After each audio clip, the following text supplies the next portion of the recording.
nasi dandang yang dari tembaga yang buat masak nasi itu kalau dibuka tutupnya kan keluar asap. Itu istrinya ngomong, "Pak, pulang ya. Nih anaknya lagi badannya anget sakit, pulang ya." Itu dari Kalimantan bapaknya tertek pengen pulang. Nah maksud saya, bapak dan ibu kan banyak yang duitnya macet di orang. Ada gak? Iya, jangan ditagih Pak. Jadi kita nagihnya pakai cara itu, goib. Masa Bapak dan Ibu, tadi saya privat ya, ngajarin dia dagang donat. Dia dagang donat, bisa omsetnya satu hari sampai 7 juta. Wow. Iya, 7 juta. Dagang donat satu hari sampai omsetnya 7 juta. Saya tanya, apa yang kamu lakukan waktu dagang donat? Kata dia, waktu mixernya nyala. Tahu gak mixer? Ya. Mesin yang buat ngaduk adonan. Itu waktu mixernya nyala, itu dia di depan mixernya ngomong gini. Kontol gede, memek gede. Enak, enak, enak, enak. Yang beli banyak-banyak, antri-antri. Yang makan lahap-lahap. Kontol gede, memek gede. Memek gede, kontol gede. Enak, enak, enak, enak, enak. Yang makan lahap-lahap. Ketagihan, ketagihan. Nggak taunya ucapan adalah doa.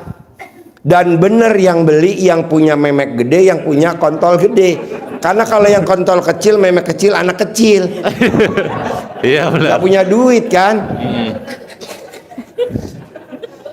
Betul Haji. Iya. Dan itu belum pernah ketemu saya loh. Belum pernah ketemu saya. Baru ketemu saya tadi. Nah tadi kita ketemu di Hotel Borobudur, kita ngobrol. Dia nekat, berani, paksain sedekah 10 juta untuk supaya bisa ngobrol privat. Kamu berani gak sedekah 10 juta? Beranilah. Masa gak berani Pak Haji? Aku paksain kalau buat anak yatim. Ya udah, kamu kerjain. Nah, intinya apa Pak? Apapun pekerjaan Bapak, apapun kegiatan Bapak, pasti Allah ridhoin. Pasti. Walaupun ngomongnya jorok, ini kan cuman guyon-guyonan doang. Jangan di politisi di apa ya? Iya janganlah. Orang kita juga nggak salah sama si A. Kenapa kita politisasi? Nah maksud saya gitu. Jadi tangannya nggak dimasukin ke dalam adonan donat, jangan. Nanti tangan kita jadi jadi donat. Jadi ngomongnya gitu. Bapak apa aja? Gado-gado. Kontol enak, memek enak, boleh bebas aja. Pokoknya harus ada kata gitu. Karena kata-kata kontol dan memek itu yang dicari sama pasangannya. Ibu emang yang dicari memek? Enggak kan? Kontol dong. Bapak emang yang dicari kontol? Enggak dong. Memek kan? Kayak gitu-gitu doang. Enggak nih, coba bayangin Bu, dagang donat bisa omsetnya satu hari 7 juta. Mana ada. Ntar seblak habis ini 7 juta sehari. Hah? Seblak. Seblak. Ya. Sekarang Udah sering ke RDAY udah 3 juta dari omset cuman paling apa Paling sih? gede 800 paling gede Pak Haji. Sekarang? Sama ke RDAY 3 juta. Oh iya, tepuk tangan dong, luar biasa. Sebenarnya Bapak dan Ibu kayak gini kita belum takjub lah. Yang kita takjubin tetap guru kita. Siapa tuh? Namanya Pak Roni. Ya. Pak Roni itu guru kita, suhu saya, kiai kita. Kok gitu sih Pak Haji? Karena saya kan nggak punya guru. Saya nggak punya guru. Guru kita adalah Bapak. Kalau bapaknya terkabul itu guru saya. Ibu terkabul kalau ibu guru saya. Jadi saya nggak ada gurunya Kiai A, Kiai B, Kiai B. Saya nggak ada. Ya. Guru saya ini. Kenapa? Karena saya main ilmu kehidupan. Dalam arti kata dunia. Karena dunia bisa membawa kita ke akhirat. Lah kalau nanti omsetnya per bulan kayak Roni, per hari kayak Roni, kita bisa umroh tiap bulan. Amin. Bahkan bisa berangkat haji pakai ONH plus. Amin. Mau tahu Roni omsetnya? Jadi pada saat dia datang ke RDAY 2015, omset dagangannya per hari cuma 15 juta 2015. Dia praktekin ilmu RDI selama 7 bulan. Selama 7 bulan, Roni omsetnya per hari 600 juta per hari. Hari, ya. Berarti per bulan berapa? 18 miliar. Apa yang dijual sama Roni? Dagangan kelontong, gula, kopi, indomie, teh, apa aja kayak gitu. Masa Pak Haji, Bapak dan Ibu bisa lihat tokonya Roni di Parung? Wow, gede, boro-boro, kecil. Kok bisa Pak Haji omsetnya sampai 600 juta? Dia tukar faktur. Jadi kalau dia beli indomie, misalkan 1000 dus, nanti dikirim dari pabrik indominya 25.000 dus. Tapi indominya nggak turun di warungnya Roni, nggak. Jadi indominya masih di perjalanan, udah tukar faktur sama grosir-grosir. Jadi dia nggak ada ongkos nurunin indomie, nggak ada. Dia udah tukar faktur. Namanya itu ilmu kearifan lokal. Ada, yaitu yang dipraktekin. Beli gula pasir, dia pesan misalkan 100 bal, nanti yang datang bisa 2000 bal. Turun nggak ke tokonya Pak Roni? Enggak dong. Yang turun apa? Cuman kertasnya doang, faktur. Nanti tukar fakturnya Roni, nanti udah pindah ke barang sana. Kelebihannya apa? Jadi nggak ada kuli panggul. Nah itu yang bikin dia kaya raya tajir melintir. Kok bisa? Karena ada pembeli. Pembelinya siapa? Pasti laki-laki yang kontolnya gede. Karena kalau anak kecil kan nggak punya duit. Jadi bapak mesti manggilnya gede. Boleh gak Pak Haji? Kontol gede, gede, gede. Jangan. Nanti yang datang kontol bengkak. Buat apa? Kita nggak penting. Jadi gedenya sekali aja, sesuai dengan ukurannya. Nah barusan Roni juga telepon saya, Pak Haji makasih ya, aku baru buka cabang lagi.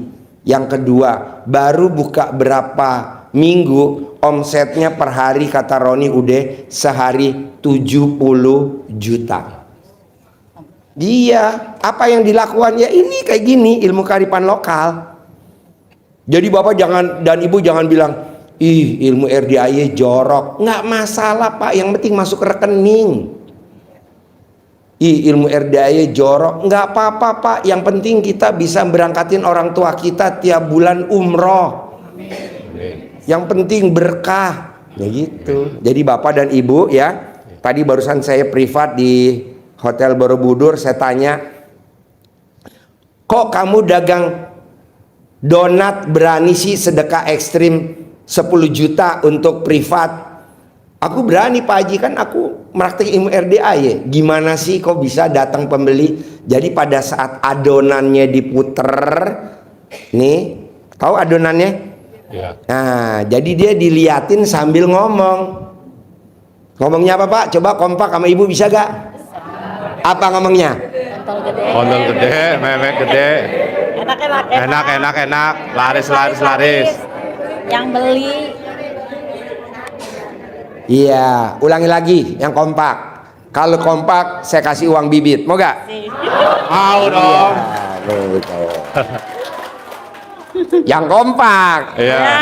1, 2, 3. Kontol gede, memek gede. Enak. Enak, enak. Laris, laris, laris. Habis, Habis. Nggak kompak. Harus kompak. Nggak ada.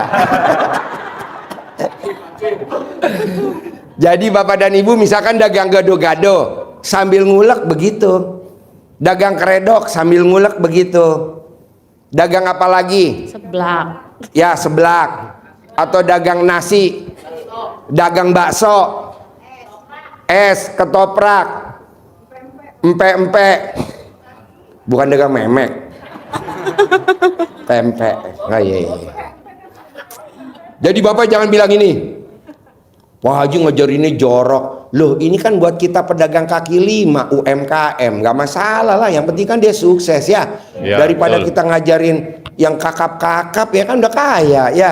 Iya. Udah pakai ini aja. Ini ilmu kearifan lokal. Jadi zaman dulu nenek saya, kakek saya itu melakukan seperti ini. Kedua, kemarin kan saya ada tamu privat ya. Saya tanya, apa yang bikin mamah kamu kok yakin sama ilmunya RDAY? Apa mamah kamu? Usianya udah berapa ya? Udah tua. Terus kata dia gini, Pak Haji, ibu saya dulu dikejar-kejar sama Jepang, dikejar-kejar sama Belanda untuk kerja rodi. Nah, ibu saya itu ditutupin sama orang tuanya, sama biar nggak kesortir. Jadi Jepangnya masuk ke kampung-kampung nyari mana orang yang udah dewasa diambil, mana yang orang dewasa diambil, yang laki-laki, yang perempuan diambil, yang perempuan suruh masak, yang laki-laki suruh kerja bikin jalanan kereta atau kerja rodi, bikin itu jalan. Nah, nggak taunya kata ibunya dia, untuk nutupin supaya kita nggak ketahuan sama Jepang sama Belanda, zaman dulu katanya itu satu kampung itu celana dalamnya suruh dibalik. Jadi orang Jepangnya nggak lihat kalau di situ ada orang dewasa, dia lihat anak kecil nggak masuk.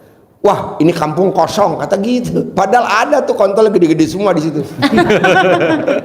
Tapi nggak kelihatan. Nah, maksud saya, kenapa nggak ilmu ini kita pakai? Untuk apa? Supaya kalau kita ingin berdebat, pengen diskusi, pengen apalah bahasanya, biar nggak ada balanya. Jadi kalau mau disantet, bapak dan ibu nggak kena santet karena cara dalamnya dibalik ya. Nih ilmu baru. Tapi kan orang bilang, ih ilmunya jorok, cara dalam dibalik. Nggak apa-apa, toh yang dibalik kan yang ngerasain alat kelamin kita, bukan kita. Kedua, tadi barusan kita juga privat, saya baru ingat.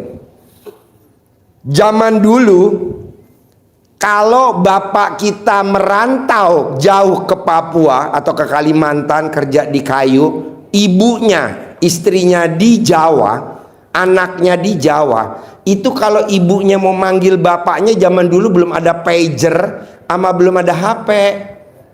Gimana manggilnya?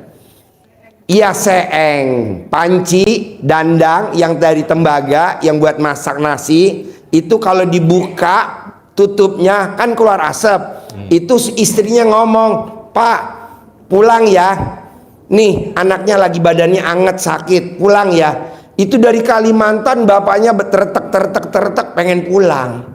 Nah maksud saya, bapak dan ibu kan banyak yang duitnya macet di orang. Ada gak? Iya, jangan ditagih Pak. Jadi kita nagihnya pakai cara itu, goib. Masak, dibuka, dipanggil. Nanti datang nggak? Pasti dia datang. Dengan apa? Dengan bawa bon utang. Iya. Coba praktekin Pak. Ini ilmu baru. Jadi yang dagang ketoprak, gado-gado, seblak, apa aja, paksain pada saat ngulek ngomongnya kayak tadi. Coba kita kompak ngomongnya bareng. 1, 2, 3. Kontol gede, memek gede, enak.